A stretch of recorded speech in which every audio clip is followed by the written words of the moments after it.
সুপ্রিয় শিক্ষার্থীরা, সম্মান চতুর্থ বর্ষের প্রতিরোধ আন্দোলন ও নিম্নবর্গের ইতিহাস এই কোর্সে তোমাদের সবাইকে স্বাগত জানাচ্ছি।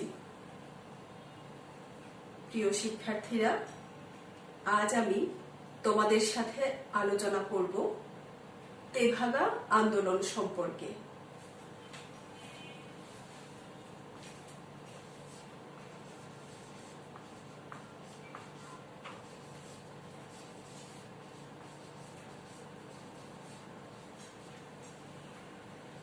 তেভাগা আন্দোলন ছিল ফসলের অর্ধেক অংশের পরিবর্তে 2/3 লাভের দাবিতে ভাগ চাষিদের আন্দোলন।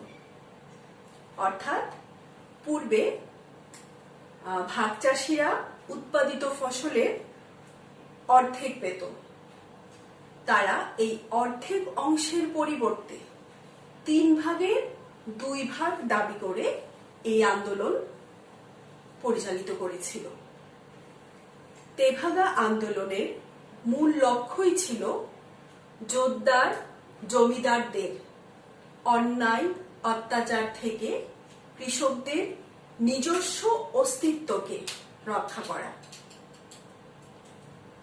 কৃষক সমিতির তত্ত্বাবধানে তেভাগা আন্দোলন পরিচালিত হয়েছিল। এই কৃষক সমিতিগুলো ছিল কমিউনিস্ট পার্টির অঙ্গ সংগঠন।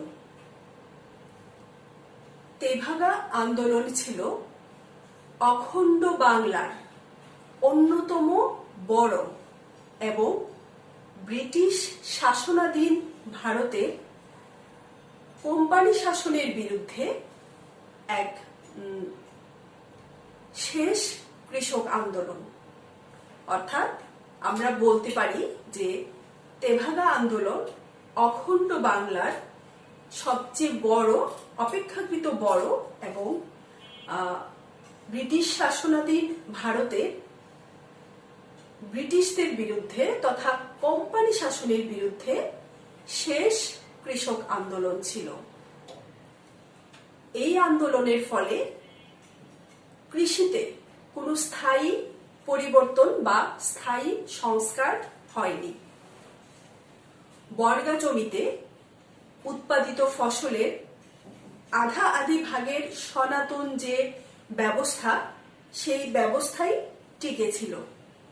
কিন্তু এই আন্দোলন নিরক্ষর, কুসংস্কারে আচ্ছন্ন, অনগ্রসর কৃষক সমাজকে এক মানবিক ও গণতান্ত্রিক চেতনায় উজ্জীবিত করে তুলতে সক্ষম হয়েছিল। প্রিয় শিক্ষার্থীরা, তাহলে চলো এবার আমরা জেনে নেই যে তেভাগা আন্দোলন কি ছিল এবং এর পেছনে, এই আন্দোলনের পেছনে পটভূমি কি ছিল।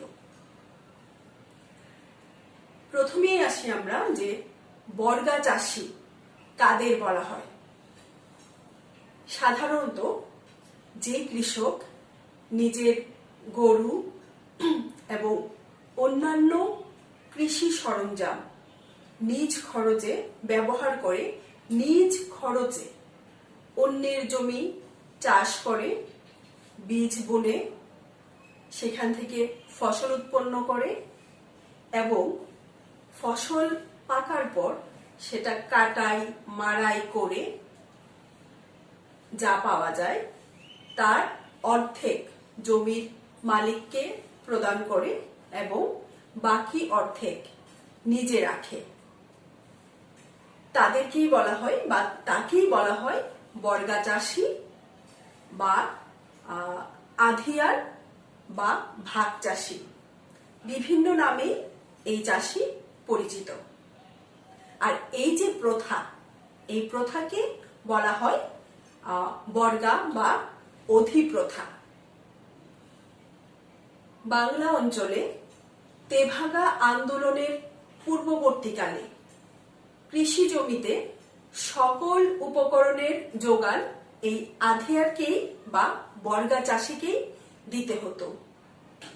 এখনো এই বর্গা চাষিরা সকল কৃষি উপকরণের জোগাড় দিয়ে ফসলের অর্ধেক অংশ পায়, বা কোথাও কোথাও ফসল ফলাতে যে খরচ, অর্থাৎ কৃষি উপকরণের খরচ, জমির মালিকও কিছুটা শেয়ার করে। কিন্তু এখন পর্যন্ত এমন কোনো অঞ্চল পাওয়া যায়নি যেখানে জমির মালিক সমস্ত কৃষি উপকরণ সরবরাহ করে থাকে।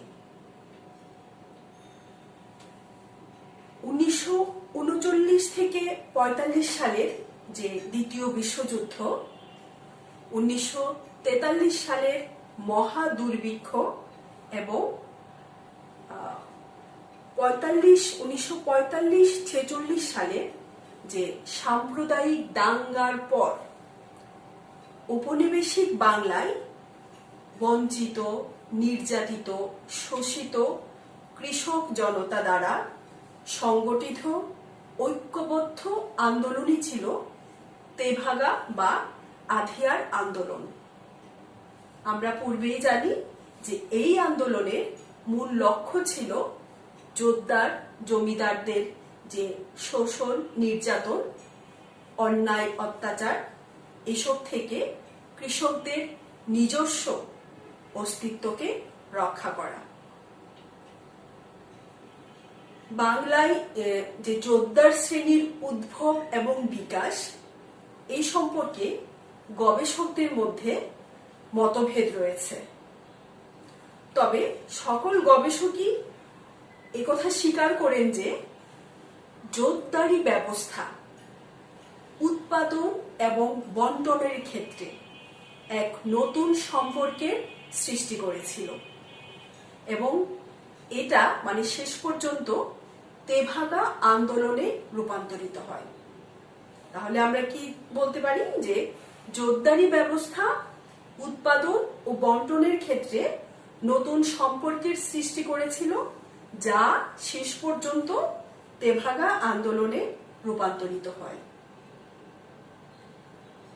এই আন্দোলন ছিল চাষি কর্তৃক জমির মালিককে দেওয়া খাজনার পরিমাণ অর্ধেক থেকে কমিয়ে 1/3 করার দাবিযুক্ত একটি সংগ্রাম।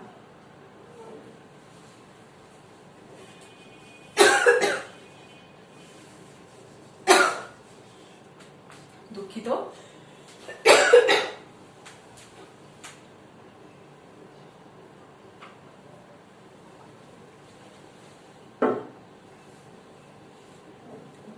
তাহলে কি দাঁড়াচ্ছে যে এই তেভাগা আন্দোলন ছিল চাষিদের জমির মালিককে দেওয়া খাজনার পরিমাণ অর্ধেক থেকে কমিয়ে 1/3 করার একটা দাবিযুক্ত সংগ্রাম। এই আন্দোলন তৎকালীন অখণ্ড বাংলার বড় এবং শেষ কৃষক আন্দোলন ছিল। তৎকালীন বাংলায় 26টি জেলা ছিল, যার মধ্যে 24টি জেলায় এই তেভাগা আন্দোলনের বিস্তার ঘটেছিল। এই আন্দোলনে প্রায় 86 জন কৃষক, পুরুষ এবং নারী নিহত হয়েছিল এবং প্রায় 10,000-এরও অধিক আহত হয়েছিল, আর কারাবন্দী হয়েছিল প্রায় 3,000 লোক। তেভাগা আন্দোলনে এই 24টি জেলার প্রায় 60 লক্ষ ভাগ চাষি এই আন্দোলনে ঐক্যবদ্ধ হয়েছিল। এবার আমরা দেখি যে তেভাগা আন্দোলনের পটভূমি কি ছিল। বাংলায় ব্রিটিশ শাসন শুরু হওয়ার পর ভূমি ব্যবস্থাপনায় নানা ধরনের পরীক্ষা নিরীক্ষা চালানো হয়েছিল। এইসব পরীক্ষা নিরীক্ষা বাংলার কৃষক জনতার জন্য দুর্বিষহ পরিস্থিতির সৃষ্টি করেছিল। 1765 সালে কোম্পানি দিওয়ানি লাভ করে এবং এই দিওয়ানি লাভের মাধ্যমে দ্বৈত শাসন ব্যবস্থা প্রবর্তন করে। 1770 সালে দুর্ভিক্ষ দেখা দেয় এবং এই দুর্ভিক্ষে এই অঞ্চলের অর্থাৎ বাংলা অঞ্চলের কৃষকেরা অনেক বেশি ক্ষতির সম্মুখীন হয়েছিল।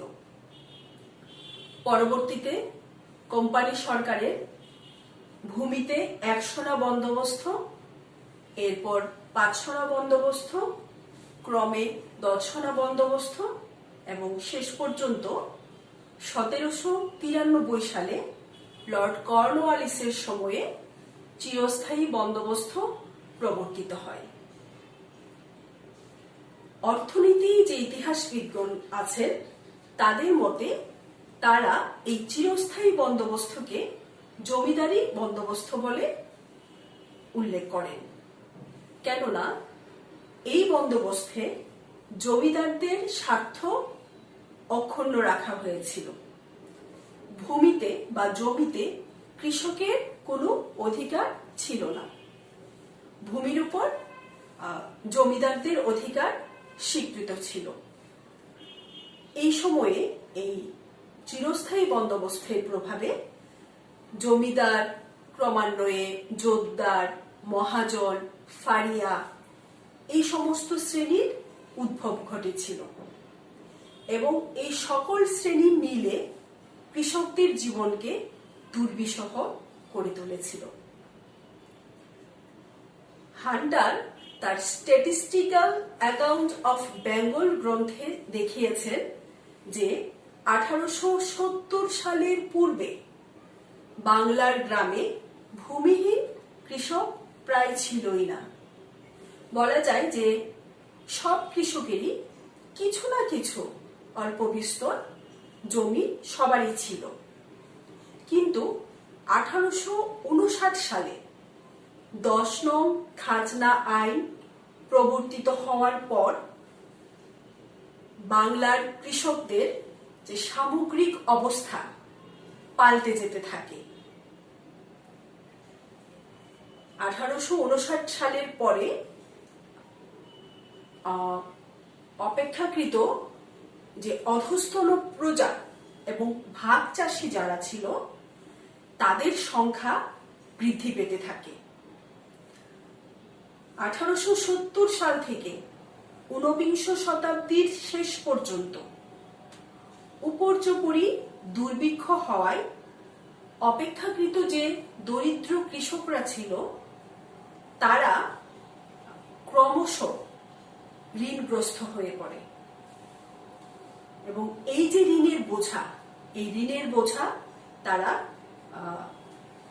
ঋণের বোঝার কারণে তারা শেষ পর্যন্ত এই ঋণ থেকে মুক্ত হওয়ার জন্য নিজেদের যে জমি ছিল সেই জমিগুলো বিক্রি করতে বাধ্য হয়।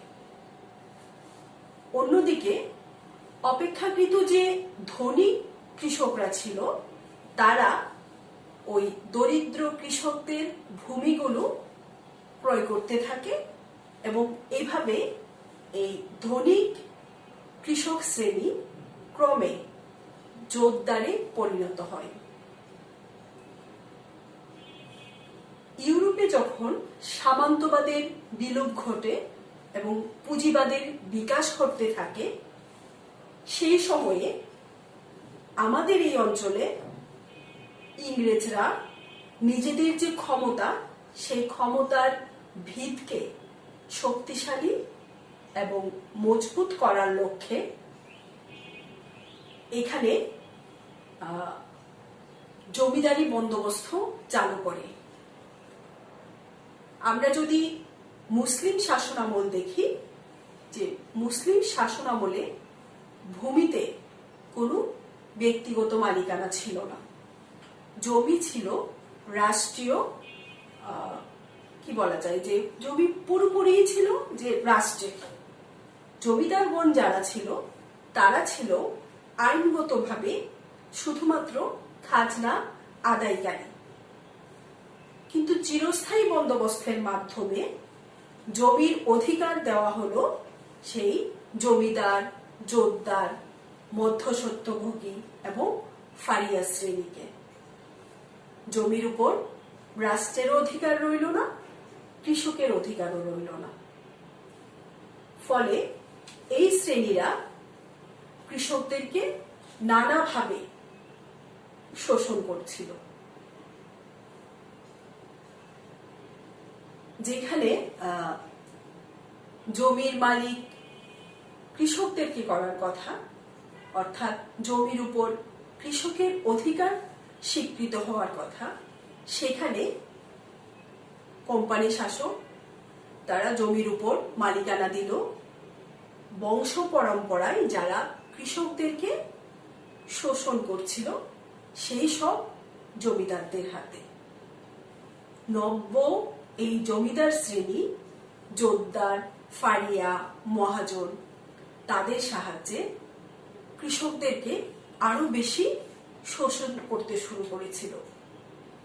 তারা নানাভাবে কৃষকদের কাছ থেকে অতিরিক্ত কর বা আবওয়াব আদায় করছিল। যদিও চিরস্থায়ী বন্দোবস্তে জমিদারদের যে খাজনার পরিমাণ সেটা নির্দিষ্ট ছিল, কিন্তু এই জমিদাররা কৃষকদের কাছ থেকে যে খাজনা আদায় করত তার পরিমাণ নির্দিষ্ট ছিল না। তারা বছর বছর সেই খাজনার পরিমাণ বৃদ্ধি করত, বিভিন্ন কারণে বিভিন্ন নামে কৃষকদের কাছ থেকে কর আদায় করত। যেমন জমিদারের সাথে দেখা করতে হলে স্যালামি দিতে হতো। জমিদারের যে লাঠিয়াল বাহিনী ছিল, এই লাঠিয়াল বাহিনী পোষার জন্য কর দিতে হতো। এছাড়াও হাটতোলা, এরকম বিভিন্ন নামে কৃষকদের কাছ থেকে কর আদায় করা হতো।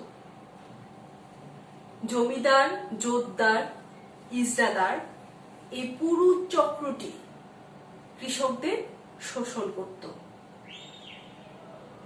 যেমন মৌখিক সহানুভূতি দেখিয়ে এই জোতদার শ্রেণীর লোকজন নিরক্ষর কৃষককে সামান্য কিছু টাকা অথবা অর্থ মানে ধান তারা কর্জ দিত, এবং এই কর্জ দেওয়ার জন্য জোতদার শ্রেণীর লোকেরা সাদা কাগজে এই অশিক্ষিত কৃষকের কাছ থেকে টিপসই নিত।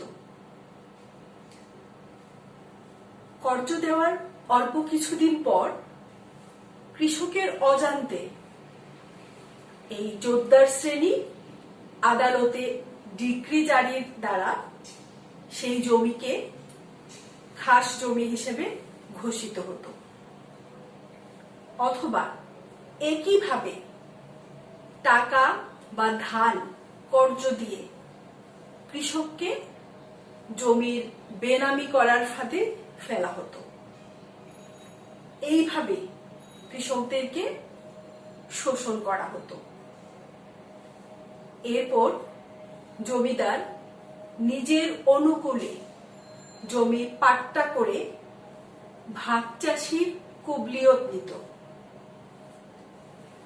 প্রতারিত কৃষক তখন তার জমি ফিরে পাওয়ার জন্য আদালত, উকিল, তারপর মুক্তার এদের কাছে ঘুরে বেড়াতো, এবং এসব করতে করতে একসময় সেই কৃষক সর্বশান্ত হয়ে যেত। শেষ পর্যন্ত সেই কৃষক জোতদারের কাছে নতি স্বীকার করত। এইভাবে এই নিরক্ষর কৃষক গোষ্ঠী নিজের ভিটে, বাড়ি, জমি এসব হারিয়ে জোতদারের চালাঘরে আশ্রয় নিতে বাধ্য হতো। প্রিয় শিক্ষার্থীরা, তোমাদের মনে নিশ্চয়ই প্রশ্ন এসেছে যে পাট্টা এবং কুবলিয়ত কি। আমরা পাবনা কৃষক বিদ্রোহে এই পাট্টা এবং কুবলিয়ত নিয়ে বিস্তারিত আলোচনা করেছিলাম। তোমাদের সুবিধার জন্য আমি আবারও একটু বলছি যে পাট্টা হলো প্রশাসনের পক্ষ হতে রায়তকে দেওয়া সনদ। এই সনদের মধ্যে রায়তের যে অধিকার ও দায়িত্ব সেটা উল্লিখিত হতো। আর কুবলিয়ত ছিল রায়ত কর্তৃক প্রশাসনকে দেওয়া সনদ, অর্থাৎ রায়ত প্রশাসনকে যে সনদ দিত সেটা ছিল কুবলিয়ত, যার মধ্যে রায়তের যে চাষযোগ্য জমির পরিমাণ স্বীকার করে নিয়ম মেনে নেওয়ার অঙ্গীকারগুলো লিপিবদ্ধ থাকত। এছাড়াও কৃষকগণ শোষিত হতো হাটবাজারের ইজরাদারদের কর্তৃক, অর্থাৎ কোনো কৃষক যদি তার উৎপাদিত ফসল বা অন্য কোনো কিছু বিক্রি করতে আগ্রহী হতো তাহলে সে হাটে বা বাজারে নিয়ে যেত। এই হাটে বা বাজারে সেই পণ্য নিতে হলে যে ইজরাদার যারা ছিল তাদেরকে হয় টাকা দিতে হতো অথবা পণ্য দিতে হতো। এই যে ব্যবস্থা এটাকে বলা হতো ডান্ডি বা তোলা।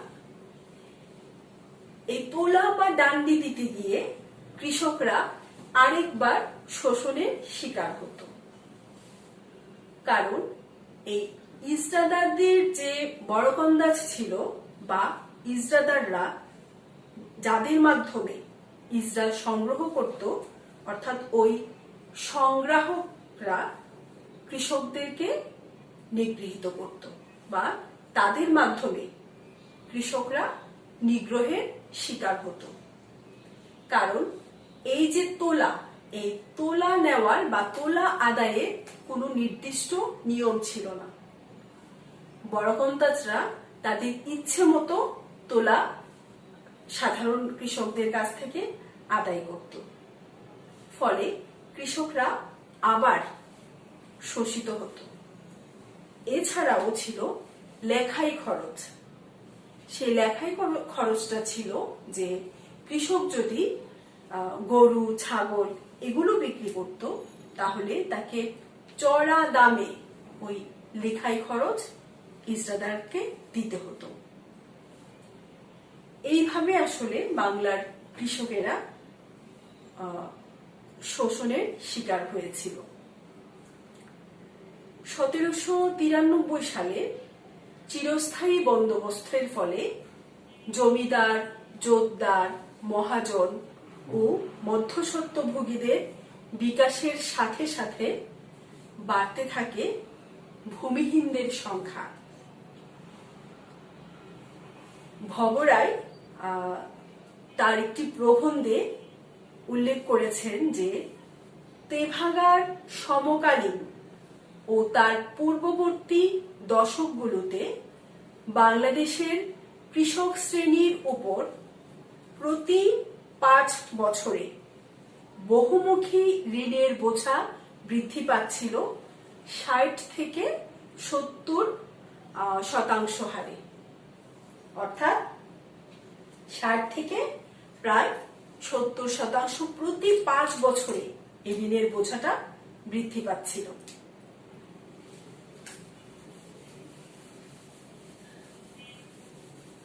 প্রিয় শিক্ষার্থীরা, আমরা এবার ভবরায়ের তার যে প্রবন্ধে যেভাবে এই বিষয়গুলোকে উল্লেখ করেছে আমরা একটু সেই বিষয়টা দেখে নিব।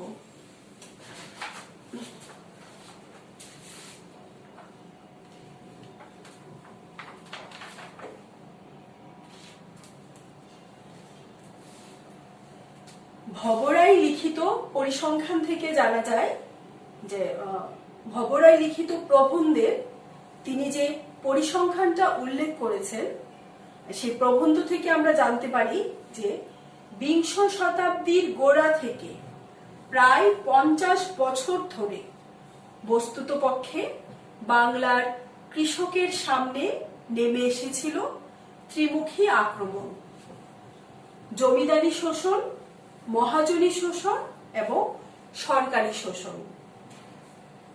বছরের পর বছর বেড়ে চলেছিল কৃষকের জমির উপর খাজনা, চক্রবৃদ্ধি, সুদ সহ ঋণের বোঝা এবং সরকারি ট্যাক্সের পরিমাণ, যার দায় সর্বতোভাবে বহন করতে হতো দুর্দশাগ্রস্ত কৃষককে।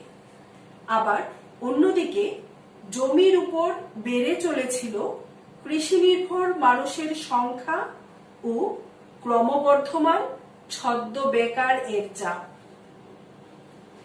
বিংশ শতাব্দীর শুরু হতে 1920 এর দশক পর্যন্ত কৃষিজীবী মানুষের বৃদ্ধির হার ছিল 40%। সামগ্রিক হিসেবে 2.60 কোটি থেকে প্রায় 4 কোটিতে উঠেছিল এই সংখ্যা। আরেকটি পরিসংখ্যানে দেখা যায় ছোটখাটো কৃষক মালিক ও বর্গাদারদের সম্মিলিত সংখ্যা 1921 সালের 93 লক্ষের কাছাকাছি ছিল। 1931 সালে সেই সংখ্যা হ্রাস পেয়ে দাঁড়িয়েছিল 61 লক্ষে। আর 1921 সালে ভূমিহীন খ্যাত মজুরের সংখ্যা ছিল 18 লক্ষের কাছাকাছি। 1931 সালে এদের সংখ্যা বৃদ্ধি পেয়ে হয়েছিল প্রায় 27.5 লক্ষ। তাহলে ভবরায়ের প্রবন্ধ থেকে আমরা দেখতে পেলাম যে বিংশ শতাব্দীর গোড়া থেকে কৃষকেরা ত্রিমুখী শোষণের শিকার হচ্ছিল: জমিদারি শোষণ, জোতদারি শোষণ এবং সরকারি শোষণ। জমিদাররা বছর বছর জমির খাজনা বৃদ্ধি করে কৃষকদেরকে শোষণ করছিল।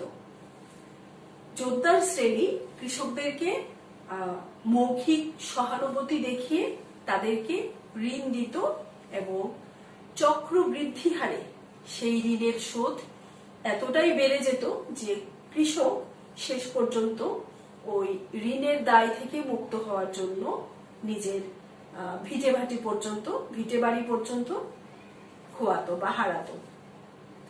আবার অন্যদিকে যে সরকারি ট্যাক্সের পরিমাণ সেটাও বৃদ্ধি পাচ্ছিল। ফলে এই ত্রিমুখী শোষণের ফলে এই অঞ্চলের কৃষকেরা নিগৃহীত, নির্যাতিত, শোষিত এবং বঞ্চিত হচ্ছিল।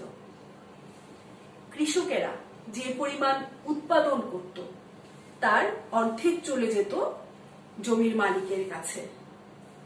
বাকি যে অর্ধেক ছিল সেটাও নানা নামে নানা কর জমিদারদেরকে আবওয়াব বা বিভিন্ন কর প্রদান করত, অথবা মহাজনদের কাছ থেকে যে ঋণ নিত সেই ঋণের শোধ তারা প্রদান করত।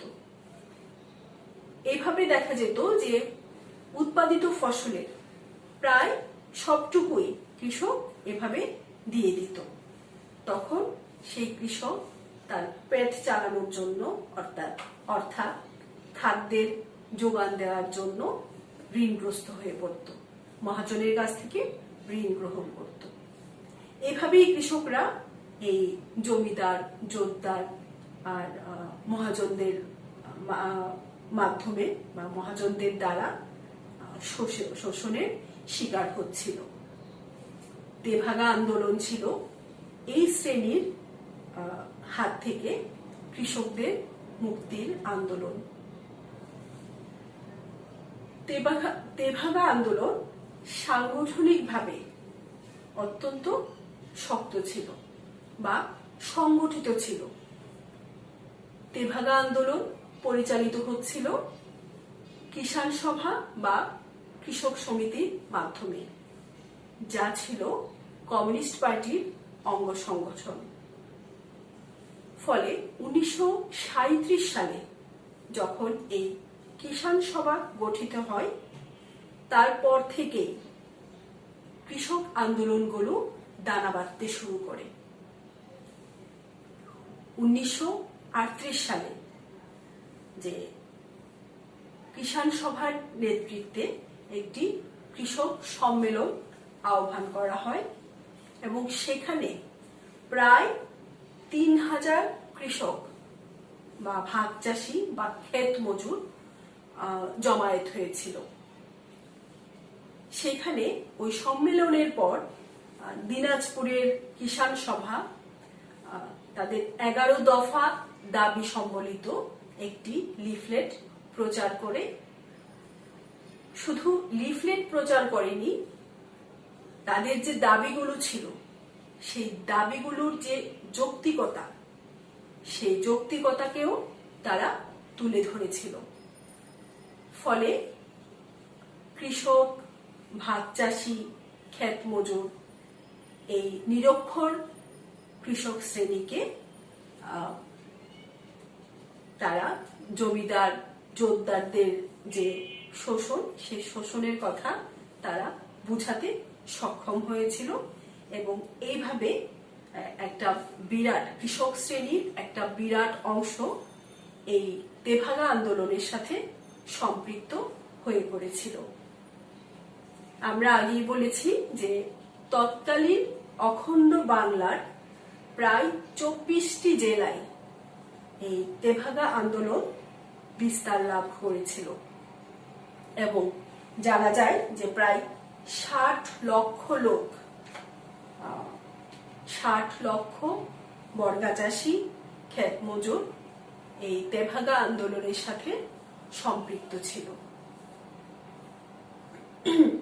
ঢাকা, ময়মনসিংহ, বগুড়া, পাবনা, যশোর, দিনাজপুর, খুলনা, 24 পরগনা, মেদিনীপুর, হুগলি, জলপাইগুড়ি, নদিয়া,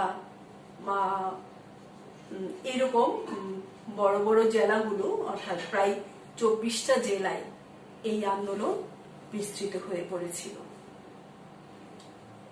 সুপ্রিয় শিক্ষার্থীরা, আগামী ক্লাসে আমরা জানব যে তেভাগা আন্দোলনের যে নেতৃত্ব, তারপর প্রস্তুতি, এর বিস্তৃতি এবং তেভাগা আন্দোলনের ফলাফল সম্পর্কে। তাহলে আগামী ক্লাসে আবার তোমাদের সাথে দেখা হবে। সবাই ভালো থাকবে, সুস্থ থাকবে।